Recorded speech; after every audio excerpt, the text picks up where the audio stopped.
Eu não me acostumo de sentir receio, de sentir algum pouco de medo. Isso é bom. Eu agradeço muito por isso, porque eu sei que não depende de mim, depende de Deus revelar a mim ou me usar. E eu sou muito grato por isso, de perceber isso até todos os dias da minha vida, que Deus tem me usado, que Deus tem falado através da minha vida. Então, eu peço que os irmãos abram, por favor, em Gênesis, capítulo 1. Vamos ler, eu vou ganhar tempo aqui, eu só vou ler um versículo.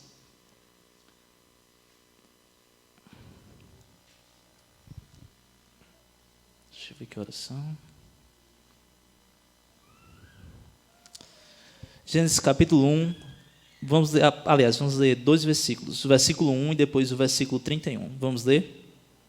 Diz assim: No princípio criou Deus os céus e a terra. Pula para o 31 agora. Viu Deus tudo quanto fizera, e eis que era muito bom. Houve tarde e manhã, o sexto dia. Vamos orar? Senhor Deus e Pai, aqui estamos na Tua presença, Senhor, nesse dia maravilhoso que o Senhor nos deu. Te peço esse momento, Senhor, o Senhor vem falar através da minha vida, Senhor, mais uma vez. Somente me use, Senhor, para a honra e glória do Teu santo nome. E faz com que nós que aqui estamos, Senhor, possamos meditar na Tua palavra e que ela venha a ser aplicada em nossas vidas, Senhor. Assim nós oramos em nome de Jesus. Amém. Bem, irmãos, não é bem um estudo em si, mas vai se basear um pouco no estudo. Eu não vou tentar me deter em Gênesis só, mas eu coloquei um tema aqui que eu acho bastante interessante, e Deus tem falado muito ao meu coração a respeito disso, de bastante tempo atrás, não é de hoje. Enxergando Deus na criação. Como enxergar Deus na criação? Sabemos que Deus se revela através da sua palavra, e nós lemos ela aqui, e através da sua obra feita por suas mãos, a criação. E como assim? Isso que nós vamos ver hoje. Como Deus se revela a nós através da criação. Que nós tentamos ver, ser sensíveis a enxergar o que Deus tem feito por nós nesse dia. Que essa palavra fala aos nossos corações. Bom, a busca pela origem da vida e do universo tem sido para muitos uma verdadeira obsessão, não é verdade? Pesquisadores, cientistas, arqueólogos recebem elevados investimentos financeiros para descobrir como foi que tudo começou. A impressão que se tem disso é que eles, além de ter a possibilidade de ficar ricos e famosos, se assim podemos falar, querem provar que a Bíblia, a nossa palavra, a palavra de Deus, não tem razão. Todavia, os que aceitam a veracidade do livro de Gênesis já têm a resposta da origem da vida. E a resposta é essa: no princípio criou Deus. Adalto Lourenço, gosto muito de Adalto Lourenço e costumo citar, e principalmente nesse contexto aqui, Adalto Lourenço fala o seguinte, ele diz: aceitar a existência de um Criador é um ato racional. Eu vou repetir isso aqui que ele falou. Aceitar a existência de um Criador é um ato racional. Aceitar quem é o Criador, aí já é um ato de fé. E ele cita isso, e essa citação dele fala muito à minha vida, e ele defende essa tese. Por que seria um ato racional acreditar que Deus criou todas as coisas? Mesmo aqueles que não creem verdadeiramente em Deus. Por que seria um ato racional de acreditar nisso? E ele defende cientificamente algumas teses, que é bastante interessante, e ele cita essa frase que eu guardei para mim. Então, o que podemos dizer diante disso? Mesmo tendo cientistas que defendem causas que Deus criou todas as coisas, não podemos comprovar cientificamente que Deus existe. Não podemos comprovar que Deus existe cientificamente. Mas existe um porém nisso aí. Também não podemos comprovar cientificamente que Ele não existe. Então, veja o que podemos tirar de lição disso. O que podemos falar a respeito disso? Quando nós estamos no colégio, principalmente no ensino médio, nos é abordada uma teoria chamada teoria da evolução, teoria evolucionista. E como o próprio nome diz, é uma teoria, não é veracidade. Não tem como você ver fatos observáveis a respeito da teoria da evolução. Mas as pessoas pregam com veracidade e tem pessoas que tentam defender isso. Porém, se você perguntar a essas pessoas, a qualquer professor que você estuda, ou você já viu ministrando algo, falando a respeito, eles não conseguem mostrar um fato observável a respeito disso. Então, a teoria da evolução, ela cai por terra. A teoria da evolução, ela diz mais ou menos o seguinte: a teoria afirma que ocorreram mudanças nos organismos e ao longo de milhares de anos do nosso planeta. Além de dizer isso, a teoria evolucionista defende que o planeta Terra tem milhares e milhares de anos. E como podemos criticar a respeito disso? Não é os cientistas que falam? Mas que cientistas que falam realmente isso? Será que realmente o planeta teve tanto tempo assim? E se teve, já existia o homem na Terra? Então, são essas teorias que não dá para evidenciar que, olhando para nós aqui, que viemos de um macaco. Que lógica é isso? Que um jacaré se transformou num réptil terrestre, que ele já é, mas que uma baleia veio se transformar num pássaro, uma coisa paranormal. Então, acreditar nisso, meus irmãos, só me resta uma conclusão: é muita fé. É muita fé para mim acreditar. Inclusive, um autor ele diz: eu não tenho fé suficiente para ser ateu, porque eu não acredito nisso. E há algumas pessoas que acreditam e defendem essa tese piamente. Mas sabemos que há uma cegueira muito grande nisso. Então, quando nós estudarmos, ou você que estuda ensino médio que vai entrar, lembra disso. Lembra de defender a razão da tua fé, do que tu crê. Quando o professor vir abordar ou tentar defender o que ele acredita. Qual é a razão da sua fé realmente diante das circunstâncias? Quando o professor vem abordar diretamente a você, lembra que isso não é verdade. Mas existe algo verdadeiro que podemos evidenciar. Não digo a respeito somente da Bíblia em si, a teoria criacionista. O que a teoria criacionista fala? Que alguém criou o universo. Alguém criou o universo. Podemos observar isso a respeito da criação. Existe uma digital que alguém criou todas as coisas. Mesmo eu não acreditando na Bíblia, entenda. Mesmo que eu não venha acreditar na Bíblia, alguém criou todas as coisas. Há uma mente, algo maior do que tudo que existe, que criou esse mundo no qual nós vivemos. Isso é um ato racional, conforme a Dr. Lourenço disse. É o ato de ver. Se eu olhar para uma obra de arte, uma maravilha do mundo, ou um prédio em si, eu não acredito que aquilo veio do nada. Não é? Alguém criou aquilo, uma maravilha, uma obra de arte, enfim, alguém criou tudo aquilo, não veio do nada. Então, acreditar que antes era nada e do nada fez tudo é muita fé. Mas a teoria criacionista diz que há alguém maior do que tudo que criou todas as coisas. Algumas pessoas não acreditam que foi Deus, não atribuem isso a Deus, mas sabem que existe alguém maior do que tudo que nós vemos aqui. E aí que entra nosso caráter agora. Nós acreditamos que quem criou tudo isso foi Deus. Então, é um ato de fé que Deus se revelou a nós. Racional porque nós vemos que foi criado, e ato de fé porque sabemos quem é o Criador e conhecemos Ele em sua verdade. E isso é para dar glória a Deus, porque Deus se revelou a nós. Ele se revela a nós. E é isso que nós vamos ver hoje. Deus se revela através da sua criação. O primeiro ponto aqui. Abra em Romanos capítulo 1, versículo 20. Romanos capítulo 1, versículo 20.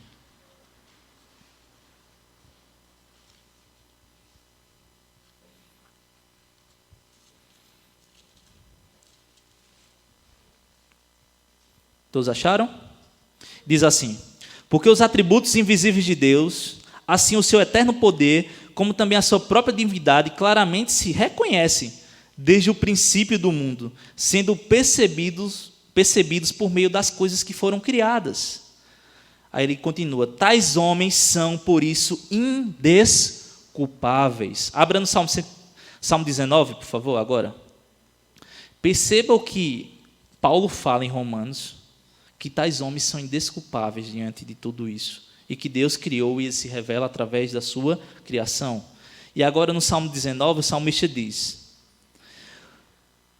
os céus proclamam a glória de Deus, e o firmamento anuncia as obras de suas mãos. Um dia discursa a outro dia, e uma noite revela conhecimento a outra noite. Não há linguagem, nem há palavras, e deles não se ouve nenhum som.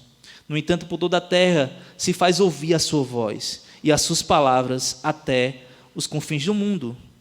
Aí, pois, uma tenda para o sol, o qual, como noivo que sai dos seus aposentos, se regozija como herói e percorre o seu caminho. Até aí. Perceba que tanto o salmista quanto Paulo, ele fala a respeito de um Criador, que ele criou todas as coisas. E diz que os céus revelam sua glória. A sua criação, ele se revela através de sua criação. Em Hebreus, temos um versículo também que ele vai falar muito a respeito disso, que nós vamos abordar lá agora aqui, que é Hebreus capítulo 11, versículo 3. Hebreus capítulo 11, versículo 3.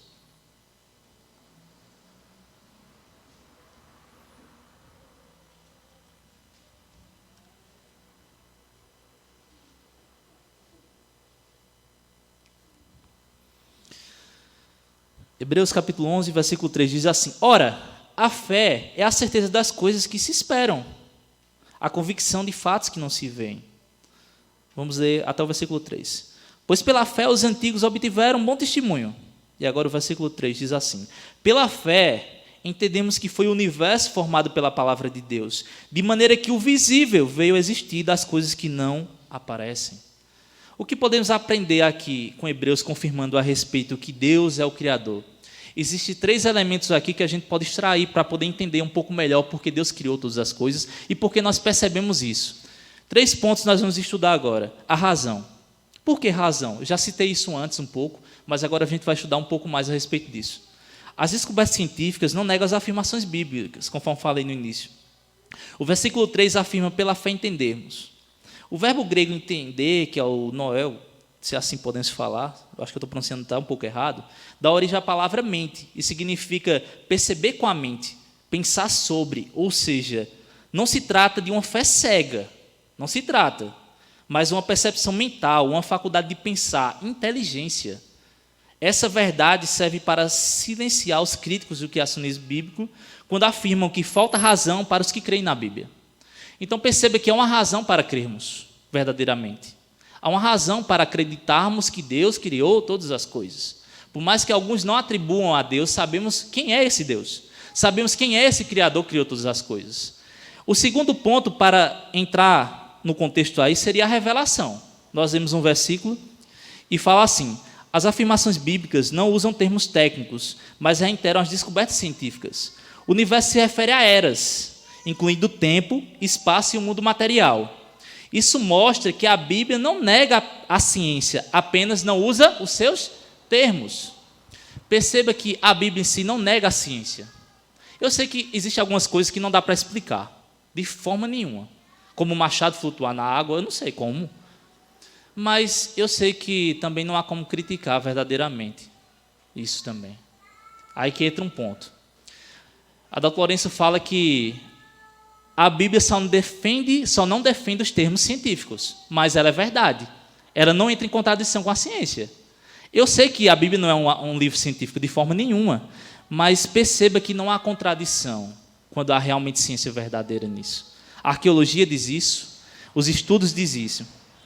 E além da razão, da revelação, para acreditarmos verdadeiramente que existe um Deus que criou todas as coisas, devemos ter a fé. A fé é o terceiro elemento. A fé na existência de um Deus eterno e criador explica aquilo que nem sempre a razão ou mesmo a revelação pode ou consegue fazer. Ao afirmar que foi o universo formado pela palavra de Deus, a Bíblia está confirmando o livro de Gênesis. Por 7 vezes o texto bíblico declara: disse Deus, em Gênesis, versículo 1, Gênesis 1, versículo 3, versículo 6, versículo 9, 4, 20, 24 e 26. E disse Deus. Na Bíblia, a palavra de Deus é Deus em ação. Estão entendendo até aí? Os elementos que Deus usou, as coisas que Deus tem falado a nós, através da sua criação. E tem umas curiosidades científicas aí no meio. Abre em Gênesis, vamos ler só o capítulo 1 mesmo. Gênesis capítulo 1, versículo 9. Vamos achar alguns versículos aqui para a gente entender por que há evidências científicas aqui. Gênesis capítulo 1, versículo 9. E diz assim: disse também Deus: ajunte-se as águas debaixo dos céus num só lugar, e apareça a porção seca. E assim se fez. O que é que tem nesse versículo demais aí? Olhando assim, parece que não tem nada, não é? Mas se você for pegar o mapa mundi, se você for ver, vocês veem que os continentes meio que se encaixam. Quando a gente estuda isso, isso é chamado de Pangeia. Disse Deus: haja as águas fique num só lugar e haja uma porção seca. Então Deus ali havia criado um só continente, nesse contexto aqui. Deus havia criado. Lá na frente, mais ou menos na confusão de línguas, a gente entende que talvez naquele momento ali Deus separou tudo. Não sei como é que usou, um terremoto, não sei. Sei que Deus fez confundir línguas e separaram pelo mundo. E os continentes foram divididos ao longo do tempo. Mas perceba que a ciência veio descobrir há pouco tempo que isso era verdade. Porém, a Bíblia já fala isso há mais de 4.000 anos. Olha só que coisa profunda. Por que a ciência veio descobrir há pouco tempo isso? Não é interessante pensar nisso? Olha aí outra coisa interessante aí em Gênesis. Gênesis capítulo 1, versículo 26. Perdão, vamos para o 27. 26 depois eu vou abordar.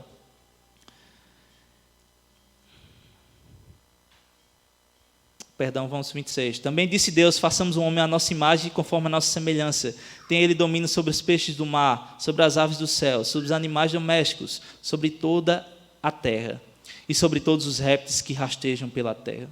Aí nós temos evidência de um Deus triuno, que disse Deus, façamos a nossa imagem conforme nossas semelhanças. Façamos um homem à nossa imagem. E assim Deus fez. Olha só o capítulo 2, versículo 7, que é interessante também. Dá uma olhada aí, passa uma folha. Versículo 7 do capítulo 2, versículo 7. Então formou o Senhor Deus ao homem do pó da terra. Ele soprou nas narinas o fôlego de vida. E o homem passou a ser alma vivente. O versículo está dizendo aqui que Deus fez o homem do pó da terra. A ciência hoje sabe que há muitos elementos que existem no nosso corpo, que existem justamente aonde? No pó da terra. Isso foi dito há mais de 3.000 anos atrás, quase na era do bronze, mais ou menos. Foi dito isso aqui. Acreditamos que quem escreveu Gênesis foi Moisés, assim defendemos, a maioria das pessoas defende. E Moisés veio de uma cultura totalmente diferente disso. Moisés, se você pegar uma cultura egípcia ali, você for olhar a mitologia, que eu acho bastante interessante, ver a questão mitológica das coisas, Moisés deveria acreditar na teoria da evolução. Eles acreditavam que até as lavas, alguns dizem, que do rio Nilo, que ela existia, talvez virasse um ser humano ao longo do tempo. Olha só que coisa irracional. Mas era a crença deles. Acreditavam em vários deuses. Era uma nação totalmente politeísta. Mas Moisés está dizendo que, através da revelação de Deus, que disse Deus, que existia somente um Deus. Moisés foi ante a cultura que ele acreditava, ante a cultura que ele foi criado, por revelação de Deus, para dizer que no princípio Deus criou todas as coisas. Perceba como que uma pessoa faria isso, a não ser se fosse o próprio Deus revelando a ela. Não existia. Deus revelou a Moisés tudo isso aqui, para que nós possamos acreditar nele hoje, que Deus criou todas as coisas. O último agora, de exemplo científico, podia falar um monte aqui, um monte de coisa mesmo, mas não dá tempo. Olha só, Cristóvão Colombo, como a gente sabe, quando ele foi navegar pelo mundo afora, naquela época, às vezes, acreditava-se que, quando chegava em um determinado lugar, os navios caíam no abismo, ou um animal gigante engoliu, enfim, várias crenças. Mas Cristóvão Colombo, no único livro que acredita que ele escreveu, ele diz algo interessante, que ele foi ler o que dizia Isaías 40. Que Deus se assenta sobre a cúpula da terra, sobre a redondeza da terra. O que é que isso quer dizer? Que a terra era redonda. E acredita numa fé de um Deus, mesmo não sei qual prática religiosa ele era, talvez o catolicismo romano, não sei dizer ao certo, mas acreditando que existia um Deus, que sua palavra é verdade, ele foi navegar o nosso planeta. E aí ele descobriu terras e terras, e perceberam então, algum tempo atrás, que a Terra era realmente redonda. Mas há milhares de anos atrás, centenas de anos, a Bíblia já falava que a Terra era redonda. Percebe que na Bíblia há evidências, há muita evidência. Louis Pasteur, um cara muito renomado na ciência, antigo, ele fala o seguinte: um pouco de ciência nos afasta de Deus, muito nos aproxima dele, ou nos leva para ele de volta. Pouca ciência nos afasta dele, muita e verdadeira leva para ele de volta. E era um cara que realmente defendia. Assim como outros poderiam citar, como Isaac Newton, enfim, tantos e tantos outros cientistas que foram e criam no Deus da Bíblia, que Deus criou todas as coisas. Agora vamos falar a respeito da criação do homem, para entrar num outro ponto. O homem foi criado um ser natural. Como assim? Então formou o Senhor Deus ao homem do pó da terra. Está no capítulo 1 de Gênesis, conforme a gente leu agora. O verbo formar é usado para referir-se a oleiros, ou entalhadores que planejam e projetam sua obra de arte. Então perceba que Deus fez um homem um ser natural. O segundo ponto, vamos estudar 4 aqui, só citar brevemente. O homem foi criado um ser espiritual, perceba isso. E lhe soprou nas narinas o fôlego de vida, e o homem passou a ser alma vivente. O fato de Deus ter soprado o fôlego de vida no homem mostra que o princípio vital dele é diferente dos animais. Então perceba que há algo a mais, há diferença em nós, que podemos pensar, do que os animais. O terceiro o homem foi criado um ser racional. O homem foi dotado de expressão, comunicação, responsabilidade, discernimento, conhecimento, justiça, santidade, espiritualidade e todas as demais coisas que incluem a ideia de personalidade e pessoalidade. O seu cachorro, o seu gato, ele não sabe quando vai morrer. Ele não sabe que vai morrer, melhor falando. Mas você e eu sabemos que vamos morrer. Ninguém sabe o dia nem a hora. E chato seria saber disso. E ruim. Mas não sabemos. Nós sabemos que um dia nós vamos morrer, porque o pecado porque a morte é derivada do pecado.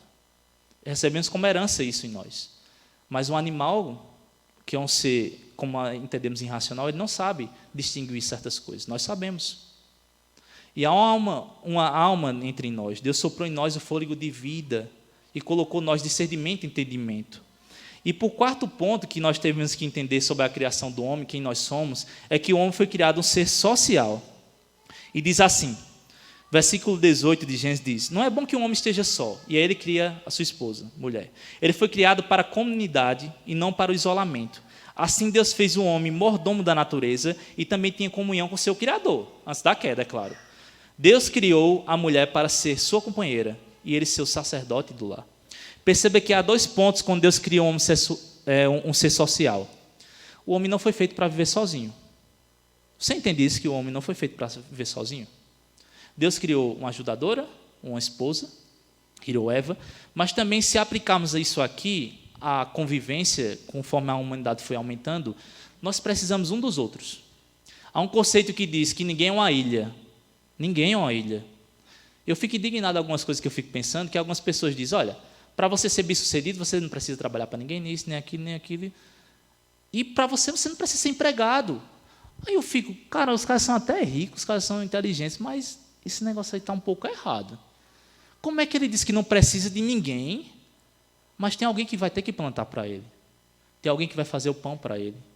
Tem alguém que vai ter que transportar a carga para chegar a um determinado lugar? Tem alguém que vai limpar a rua para ele? Tem alguém que vai auxiliar na medicina? Tem alguém que vai auxiliar na enfermagem? Tem alguém que vai auxiliar na arquitetura? Tem alguém que vai defender as leis? Tem alguém para tudo. Tem alguém que vai passar na sua rua catando reciclagem para que o lixo não se acumule. Tem alguém, um pedreiro que constrói uma casa, um servente que ajuda e ajuda a construir. Cara, como é que o ser humano ele consegue viver sozinho? Não tem lógica.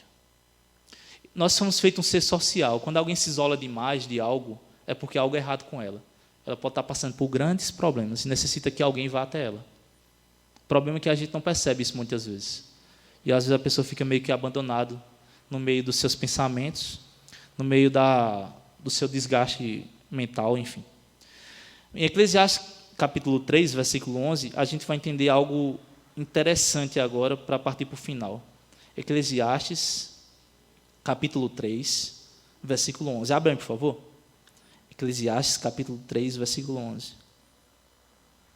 Lembre-se, o homem foi feito um ser natural, espiritual, racional e social. Na criação, Deus colocou no coração do homem o desejo pela eternidade, é isso que a gente vai ler agora. Eclesiastes capítulo 3, versículo 11. Tudo fez Deus formoso no seu devido tempo. Também pôs a eternidade no coração do homem, sem que este possa descobrir as obras que Deus fez, desde o princípio até o fim. Esse versículo é muito profundo, daria uma pregação só nele. Mas a gente vai falar aqui a respeito da criação do homem e como o homem se revela na criação de Deus agora. Como nós nos revelamos. O que nós fazemos. O ser humano sempre procurará algo maior do que ele. Olha só isso. Seja ele religioso, seja ele ateu, crente ou descrente. Os cientistas procuram vidas em outros planetas. Eles podem não crer em Deus. Meu irmão, por quê? Você já parou para pensar por que as pessoas procuram sempre alguém maior do que ele? Perceba, o cara disse ser ateu. E, de fato, ele disse ser ateu, enfim, é a crença dele. Ele é ateu. A Bíblia já fala, diz o tolo, não existe Deus, mas ele é. Mas por que ele procura algo maior do que ele? Vida em outros planetas? Alguém que talvez tenha criado isso? Talvez o mundo não veja do acaso mesmo? Talvez exista vida em outro planeta ali mais longe que a gente não consegue alcançar. Talvez eu necessite criar um ídolo para mim, para poder adorar, porque Deus não serve. Então, a idolatria no coração do homem. Tudo fruto da queda. Existe uma resposta para tudo isso. Deus colocou um vazio no coração do homem. Onde é que nós entendemos isso? O próprio Salomão fala isso. Se você ler todo Eclesiastes, o livro, você vai entender que Salomão disse, olha, eu provei de tudo. Eu fiz isso, eu fiz aquilo, eu fiz aquilo, eu fiz isso. Mas não é bem assim que as coisas funcionam. Ele disse que provou de tudo, mas não conseguiu satisfazer seus desejos. Tudo é vaidade. Vaidade, tudo é vaidade. E Salomão, ele diz isso de forma, porque ele viveu e escreveu isso. Mas ele fala no final do livro em si, o que seria o resumo dessa obra que Deus fez em nós? Temer a Ele verdadeiramente. Temer a Deus. Perceba que Deus foi feito imagem e semelhança de Deus, conforme nós lemos. Olha só, vou tentar explicar isso bem rápido aqui, está meio por conta do tempo. Atributos que só Deus tem. Onipotência, onisciência, onipresença, Deus é imutável, enfim. E somente Deus tem. Esses são atributos incomunicáveis que um teólogo cita, e é bastante interessante a compreensão disso. Mas existem atributos que Deus decidiu comunicar a nós. Bondade, santidade, justiça, paz, Deus da paz. Mas como assim? Que resenha é essa? Não, Deus decidiu comunicar a todas as pessoas de alguma forma, só que em grau menor. Seja ele crente, seja ele descrente. Isso é chamado de graça comum. A chuva de Deus cai sobre justos e injustos. Você vê um médico crente e vê um médico ateu. Você vê um advogado crente e vê um advogado ateu. Você vê pessoas que fazem obras de arte gigantescas, criam coisas, mas não creem em Deus. E vê que Deus dá a ele o fôlego de vida. E essa graça comum só existe por conta do sacrifício de Cristo na cruz. É uma graça comum na natureza caída que somos nós. Porque Cristo morreu na cruz e ressuscitou ao terceiro dia. Verdadeiramente nós temos essa graça comum. Só que nós temos algo além do que isso. Nós, se cremos em Jesus Cristo e aceitando Ele verdadeiramente, nós temos uma graça salvífica. É uma graça que leva à eternidade, que Cristo morreu pelos nossos pecados. Aquele que diz, nenhuma condenação há para os que creem em Cristo Jesus. Mas perceba que toda a humanidade está debaixo de uma régua. Na graça comum de Deus. Todos estão debaixo de uma régua. Mas nem todos serão salvos. Somente aquele que Deus resgatar verdadeiramente. Aquele que Deus vai resgatar, a ovelha perdida. Mas perceba que todos estão debaixo de uma graça comum de Deus. Não há distinção. É aquela história. Tem um cara crente, ele estuda muito. E tem um descrente, ele não estuda nada. Então ele vai fazer uma prova. Só que o descrente, ou ateu, ou sei lá o que ele for, a crença que ele tem, ele estudou muito. E o cara que diz ser crente diz, olha, eu tenho fé em Deus. Deus vai me ajudar a passar. Me diz mesmo que é uma probabilidade de qual passar. Seria o crente que não estudou ou o descrente que não estudou? O descrente, com certeza. Ele vai colher o que ele plantou. E assim é nós, colhemos o que nós plantamos, independente de quem somos. Independente da igreja que estamos ou quem somos verdadeiramente. Essa é uma natureza caída, mas Deus revela a nós um pouco de bondade. Quando você vê alguém fazendo algo bom, você não sabe quem é ele, mas ele fez algo bom, sabe de uma coisa, foi Deus. Foi Deus. Quando alguém faz algo magnífico, uma obra de arte, você olha assim e diz, que coisa perfeita. Foi Deus. Deus colocou no coração dele. Deus deu esse dom a ele. Quando você vê alguém fazendo uma cirurgia miraculosa, foi Deus. Por mais que eles não atribuam isso a ele, mas foi Deus. Todo dom perfeito vem do Pai das luzes, em quem não há sombra e variação. Tiago fala isso. Então foi Deus. Deus está em toda a sua criação. Você crendo ou não, meu irmão, Ele está. E ponto final. Basta você crer ou não. Um cara que é talentoso no esporte, ele pode não crer em Deus, mas Deus deu saúde a ele. E foi Deus. Então Deus decidiu comunicar a nós de uma forma menor, mesmo sendo injusto, mesmo sendo mal, um pouco de bondade, um pouco de justiça. Então perceba isso, que Deus renova o nosso caráter, nosso eu, transforma o nosso coração, tira um coração de pedra e coloca um coração de carne em nós. Deus é esse Deus maravilhoso, que faz tudo por nós. Ele é grande. Só que Deus, Ele é tão grande, que Ele se revela nas coisas mais simples da vida. Aí que entra o ponto, como é que você enxerga Deus nessa vida? Onde podemos enxergar Deus? Eu sei que Deus não é tudo. Deus não é uma árvore. Há crenças que dizem isso. Deus não é um animal. Deus não é uma planta. Mas Deus está presente em todas essas coisas. Há uma assinatura, há uma digital lá. Que Ele criou todas as coisas. As pessoas podem não crer nele, mas saiba que tais homens são indesculpáveis. Paulo diz isso em Romanos. Tais homens são indesculpáveis por não acreditar que existe um Criador. Agora, mesmo sendo uma natureza caída, eu já citei isso em alguns pontos aqui, eu vou citar um exemplo aqui bastante interessante que vai entender por quê, a respeito da minha vida também, com certeza vai se identificar com você. Fomos feitos à imagem e semelhança de Deus, porém o pecado habitou no mundo e houve a queda, Gênesis 3. E aí houve morte, até hoje nos distanciamos de Deus, a não ser que Deus nos resgate, e Cristo veio ser uma ponte que nos liga a Deus. Isso é o Evangelho, que Cristo nos liga a Deus. Ele é o intermediador entre Deus e os homens, não outra pessoa, somente Ele, segundo a palavra. E nós criamos na criação de Deus. Olha só esse ponto, nós criamos na criação de Deus. Olha, meu irmão, eu vou citar, deixa eu ver aqui, um exemplo aqui da nossa cidade. Por exemplo, lá em Nosso de Velho mesmo, aqueles monumentos que existe ali. Alguém criou aquilo ali. Uma comida, uma receita nova que você come, que é deliciosa, é bom demais comer, mas é bom comer. Alguém criou aquela receita, alguém cozinhou, alguém fez. Uma obra de arte que você acha linda, alguém criou ali também. Por que isso? Porque as pessoas criam nesse mundo. Só que tudo isso já existia. Mas o homem ele tende a criar novas coisas. E cada dia mais ele passa a criar mais. A necessidade de buscar alguém maior é muito grande. Há um vazio no coração do homem. Mas perceba que Deus fez o homem à imagem e semelhança. Herdamos de Deus muitas coisas. E Deus é um Deus criador, mas só que é um criador perfeito. E nossa natureza caída tende a criar as coisas também. Somos caídos, homens que pecamos, mas tende a criar algo. E muitas dessas criações são boas. O pastor Emílio, ele fala algo interessante a respeito da criação.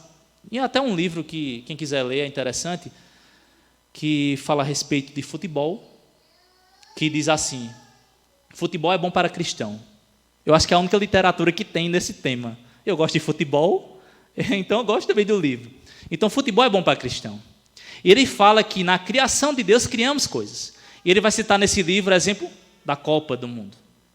E ele fala que as nações se reúnem e faz uma festa e começa a falar a respeito que é algo bom. Só que ao mesmo tempo ele fala da natureza caída do homem e ele fala também da grandiosidade que tem naquele evento.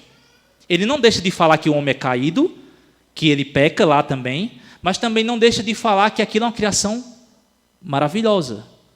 Existem coisas que o homem faz de forma caída, mas que há bastante significado nisso. Construções, receitas, invenções.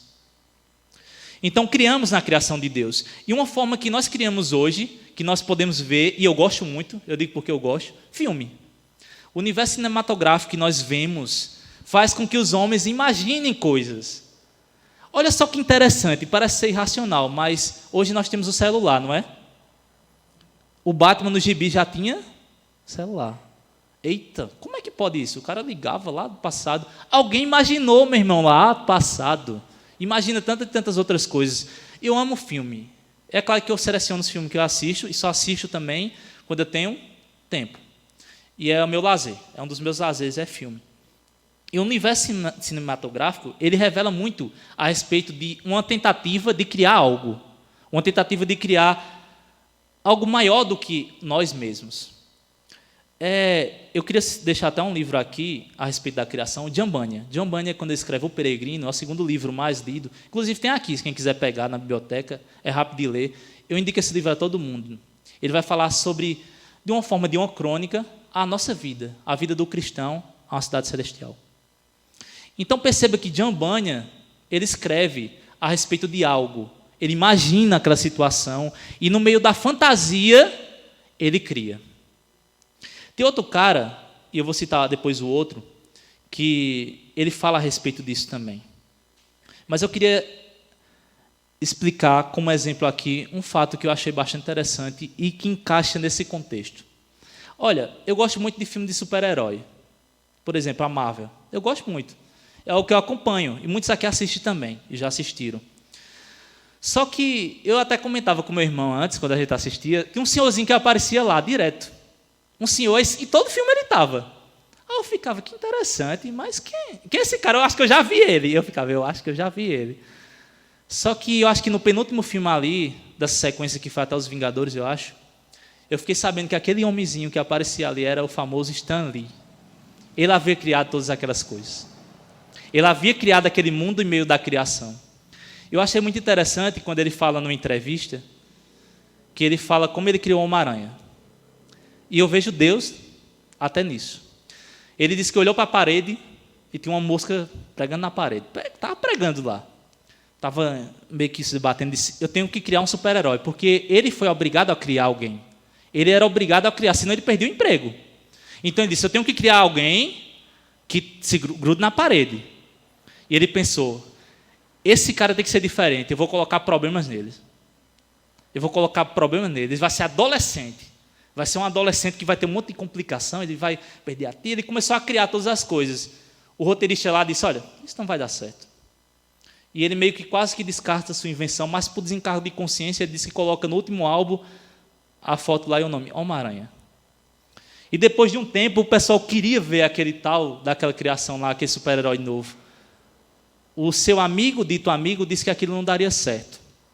Era uma criação ilusória, ninguém gostava de aranha. Mas naquele universo, naquele mundo, ele começou a criar.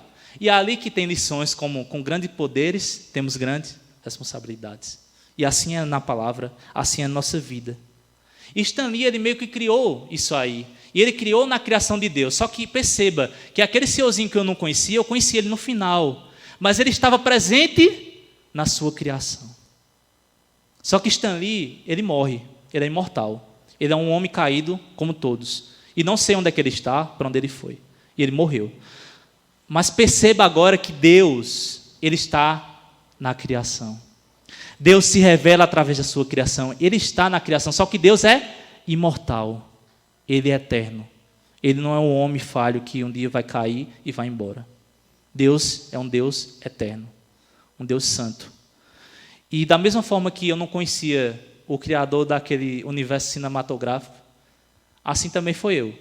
Eu não conhecia Deus de verdade. Eu sabia que alguém criou. Mas a verdade é que ele estava em toda a criação sempre. E um dia eu pude dizer que eu não conheço somente de ouvir falar. Assim como foi aquele homenzinho lá que eu não sabia quem era. Mas eu conheço e sei quem ele é verdadeiramente. E eu sei que ele é eterno. E eu queria citar, como último exemplo, aí para a aplicação e terminar, uma citação aqui de um cara chamado C.S. Lewis. Eu acho ela magnífica a respeito disso aqui. Quem foi C.S. Lewis? C.S. Lewis era muito amigo de Tolkien. Quem foi Tolkien?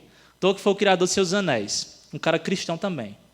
C.S. Lewis também houve sua conversão, e o fato da conversão dele eu acho muito interessante quando alguém fala, que é a respeito de quando ele entrou num determinado lugar, talvez um parque, ele entrou e ali mesmo ele sentiu a presença de Deus e houve conversão no coração dele. E eu me identifico muito de uma forma diferente nisso. Eu lembro como hoje, eu não queria vir para a Diamantina, eu tinha raiva da Diamantina, não queria tocar nessa igreja. Alguém me chamou, eu vim obrigado, minha mãe induzindo para cá. No tempo ela se arrependeu muito desse ato que ela fez. Vá porque é seu amigo e tal. Eu entrei nessa porta totalmente descrente daquilo que eram os crentes. Eu tinha raiva de crente. Alguém me perguntou aqui na frente, e aí? Gostou? Eu disse, vou gostar, eu gostei e vou voltar direto aqui. Isso já faz 10 anos. Como você entende uma conversão? Conversão é Deus vindo atrás de um homem, Ele que vem a resgate de nós. E C.S. Lewis, no seu encontro com Deus, ele escreve uma das melhores crônicas que existe, Crônicas de Nárnia. Não só Crônicas de Nárnia ele escreve, mas outros livros bons também, muitos livros bons. E em Crônicas de Nárnia, ele não fala de Deus diretamente, mas quando a gente observa os detalhes de toda a sua criação, vemos Deus em Crônicas de Nárnia. Deus está lá através da vida de Aslan. O homem está lá caído através de muitos e muitos personagens. A mesa de pedra que foi repartida. O sacrifício feito por um leão que foi morto no lugar de uma pessoa que quebrou a lei. Só que ele ressuscitou, ele ressuscita.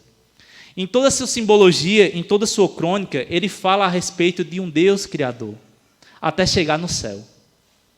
Ele fala do homem caído, ele fala que o homem tem problema, e ele fala através de metáforas, através de imagens na sua mente, que Deus é perfeito, que Deus está conosco, que Deus está na sua criação. E essa citação ele diz o seguinte, olha só que interessante isso, preste atenção nessa citação. Se eu encontro em mim um desejo que nenhuma experiência desse mundo possa satisfazer, a explicação mais provável é que fui feito para um outro mundo. Os livros, a música, onde pensamos estar. Essa beleza nos trairão, se confiarmos neles. Pois eles não são uma coisa em si, não são. Eles são apenas um aroma de uma flor que não encontramos, o eco de uma nota que ainda não ouvimos, notícias de um país que nunca visitamos. Se nenhum dos meus prazeres terrenos é capaz de satisfazê-lo, isso não prova que o universo é uma fraude, de forma nenhuma. Provavelmente os prazeres terrenos não têm o propósito de satisfazê-lo, mas somente de despertá-lo, de sugerir a coisa real. Se for assim, tenho que tomar cuidado para, por um lado, jamais desprezar ou ser ingrato em relação a essas bênçãos terrenas, e por outro, jamais confundi-lo com outra coisa, da qual elas não passam de um tipo de cópia, ou eco, ou miragem. Nós não fomos feitos para esse mundo. C.S. Lewis entendeu isso na citação que ele fala. E ele disse que esse mundo é como se fosse uma espécie de cópia, é como se fosse um rabisco. E é muito bonito ainda, muita coisa aqui, não é? Quando a gente olha, só olhar para o seu lado aí que você vai ver a paisagem que tem aí. Você vê que Deus é perfeito. E é tão linda a criação de Deus nessa vida. Podemos desfrutar de bênçãos aqui também, mas sabe que aqui é só um rabisco. Como ele diz, que eu acho muito interessante nessa parte, que ele diz, são apenas um aroma de uma flor que não encontramos, o eco de uma nota que ainda não ouvimos, notícias de um país que nunca vimos ainda. Mas sabe que um dia, em Romanos 8, abra aí por favor, Deus vai restaurar essa criação. Aí que entra a nação caída, a nossa natureza e a redenção, que Deus um dia irá restaurar essa criação. Romanos capítulo 8, versículo 19.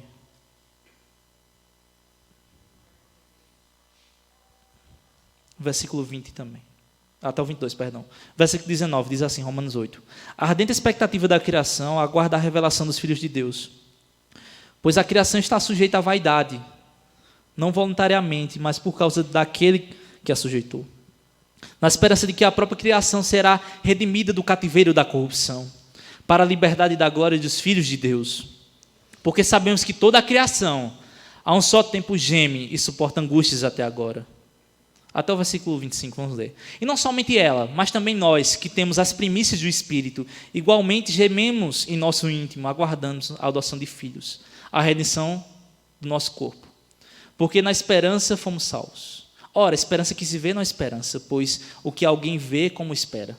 Mas se esperamos o que não vemos, com paciência o aguardamos. Então, meu irmão, aqui é só passagem. A vida é brisa passageira. Vai embora. A gente não sabe quando vai acabar o dia. Que um dia nós vamos. Ou Jesus vai voltar. E aqui é uma cópia, um rabisco. O que fica de lição para nós é: perceba Deus na criação. Perceba Deus nessa criação. Perceba Deus nos detalhes da vida.